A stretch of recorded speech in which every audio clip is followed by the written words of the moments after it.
Akbari cantonment board Clifton کے revenue department میں tax recovery عملے میں شامل ہیں۔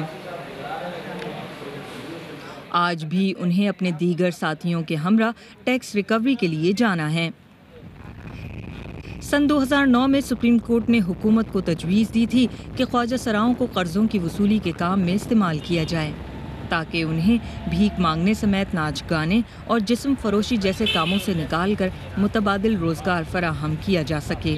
بات سنو، ابھی میں جا رہا ہوں، بات کر رہا ہوں ابھی ان سے میں، اگر بات ریکوری نہیں کریں گے پھر میں آپ کو بلاؤں گا، پھر آپ نے بات کرنی ہے۔ اکبری کنٹونمنٹ بورڈ کے ریونیو ڈپارٹمنٹ میں 6 سالوں سے کام کر رہی ہیں اور اپنے آپ کو محکمے کے لیے ایک اہم اثاثہ سمجھتی ہیں، لیکن ان کے بقول تنخواہ محدود ہونے کی وجہ سے گزارا مشکل ہے۔ کافی تو ہے لیکن تنخواہ کم ہے۔ تنخواہ اگر اچھی ہو نا تو شاید ہمارے مسئلہ مسائل حل ہو جائیں، پھر ہمیں ناچنا نہ پڑے۔ سب سے پہلے تو ایک خواجہ سرائی ہیں وہ، دوسری وجہ یہ ہے کہ پڑھے لکھے نہیں ہوتے، ٹھیک ہے۔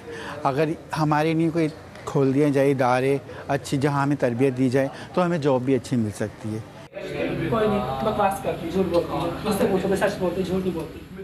خواجہ سراؤں کی ریہیبلیٹیشن کا کام صوبوں کے سوشل ویلفیئر ڈپارٹمنٹس کے سپرد ہے۔ صوبہ سندھ میں اس محکمے نے خواجہ سراؤں کے لیے 3 ریہیبلیٹیشن سینٹرز کھولے جو شیلٹر ہومز کے طور پر بھی استعمال ہوتے ہیں۔ ان سینٹرز میں خواجہ سراؤں کی مختلف شعبوں میں تربیت کے لیے عملہ موجود ہے، لیکن یہ جگہیں عموماً ویران نظر آتی ہیں۔ سوشل ویلفیئر ڈپارٹمنٹ کے مطابق اس کی وجہ خواجہ سراؤں کے مالی مسائل ہیں۔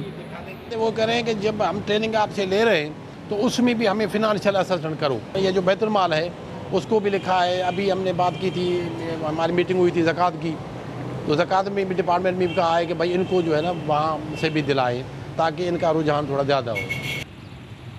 خواجہ سراؤں کے بارے میں عام خیال یہ ہے کہ وہ کم محنت میں بآسانی پیسے ملنے کی وجہ سے بھیک مانگنے سمیت ناچ گانے کو کم پیسوں والی متبادل نوکری پر ترجیح دیتے ہیں، کیونکہ وہ چاہتی ہیں کہ اگر ہم یہاں پہ آ جائیں گی اور یہاں پہ ہم سیکھ کے جائیں، آپ لوگوں کو ابھی پرمنٹ نہیں کیا گیا تو ہم لوگوں کے ساتھ کیا ہوگا؟